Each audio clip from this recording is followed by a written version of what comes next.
ഇന്നലെ നമ്മൾ തിരുവനന്തപുരത്തെ വിശേഷമാണ് അറിഞ്ഞതെങ്കിൽ ഇന്ന് നമ്മൾ പാലക്കാട്ടേക്ക് പോവുകയാണേ. പാലക്കാട് നഗരസഭയിലെ BJP ഭരണം 10 വർഷത്തിലേക്ക് കടക്കുമ്പോൾ വിവാദങ്ങൾക്ക് ഒരു കുറവുമില്ല. ഇതിനോടകം തന്നെ LDFും UDFും നഗരസഭാ ഭരണം പിടിക്കാനും BJP ഭരണം നിലനിർത്താനും പ്രവർത്തനങ്ങളൊക്കെയും ആരംഭിച്ചു കഴിഞ്ഞു.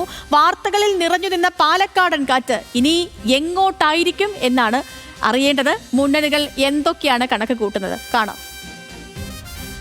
പാലക്കാട് നഗരസഭയിലെ കഴിഞ്ഞ 2 തെരഞ്ഞെടുപ്പുകളുടെ കണക്ക് BJPക്ക് അനുകൂലമാണ്. ഏകപക്ഷീയമായി വിജയിക്കാൻ കഴിയുന്ന 10ഓളം സീറ്റുകളാണ് നഗരസഭയിലെ BJPയുടെ കോൺഫിഡൻസ്. 2015 പാലക്കാട് നഗരസഭയിൽ BJP അധികാരത്തിൽ വരുമ്പോൾ ഒറ്റയ്ക്ക് ഭരിക്കാനുള്ള ഭൂരിപക്ഷം ഉണ്ടായിരുന്നില്ല. 52 അംഗ നഗരസഭയിൽ 24 അംഗങ്ങളുമായി ഏറ്റവും വലിയ ഒറ്റക്കക്ഷിയായിരുന്നു BJP. അപ്പോഴും 27 എന്ന മാജിക് നമ്പറിലെത്താൻ കഴിഞ്ഞില്ല. UDFന് 18ഉം LDFന് 9ഉം സീറ്റുണ്ടായിരുന്നു. 2020 കഥ മാറി. 28 സീറ്റുമായി BJP വീണ്ടും അധികാരത്തിലെത്തി. ഒറ്റയ്ക്ക് ഭരിക്കാനുള്ള ഭൂരിപക്ഷം UDFന് 16ഉം LDFന് 7ഉം സീറ്റായി കുറഞ്ഞു. കഴിഞ്ഞ തെരഞ്ഞെടുപ്പിൽ UDFിൽ നിന്ന് 3, 9, 27, 38 വാർഡുകൾ BJP പിടിച്ചെടുത്തു. 10ാം വാർഡ് മാത്രമാണ് കോൺഗ്രസിന് BJPയിൽ നിന്ന് പിടിച്ചെടുക്കാനായത്.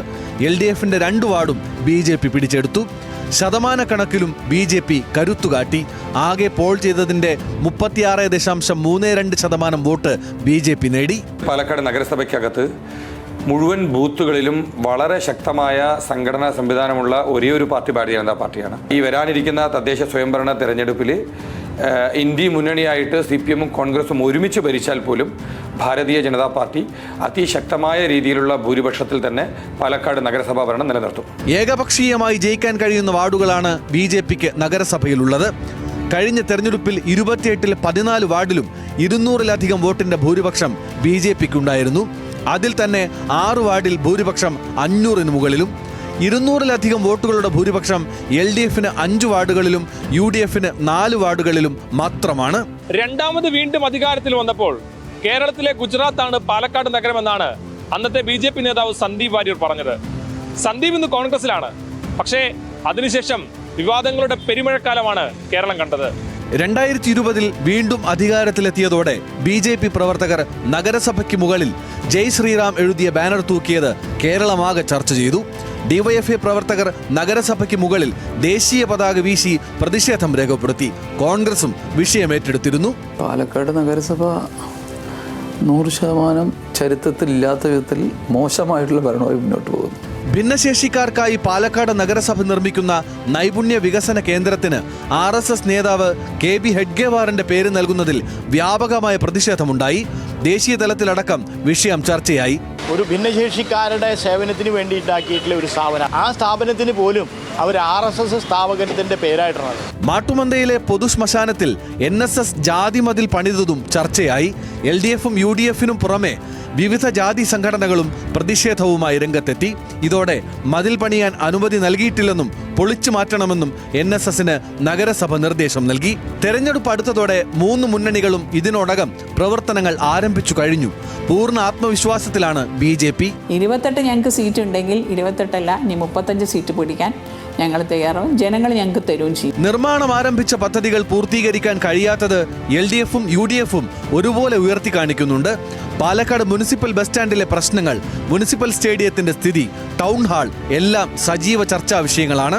ഒരു ഡെവലപ്മെൻറ്റും പാലക്കാട് നഗരസഭയിൽ നടക്കുന്നില്ല. ഇപ്പോൾ തന്നെ 2018 ഇവർ തുടങ്ങി വെച്ച എല്ലാ നഗരസഭയുടെ കീഴിലെ കെട്ടിടങ്ങളും ഇപ്പോഴും പണി കഴിയാത്ത രീതിയിലാണ് ഇപ്പോൾ നിൽക്കുന്നത്. സ്റ്റാൻഡിംഗ് കമ്മിറ്റികൾ ഒന്നും പ്രവർത്തിക്കുന്നില്ലെന്നും നഗരസഭയ്ക്ക് യാതൊരു വികസന കാഴ്ചപ്പാടും ഇല്ല എന്നുമാണ് CPIMന്റെ ആരോപണം. BJP നഗരസഭ ഭരിക്കാൻ തുടങ്ങിയിട്ട് 10 വർഷക്കാലമായി.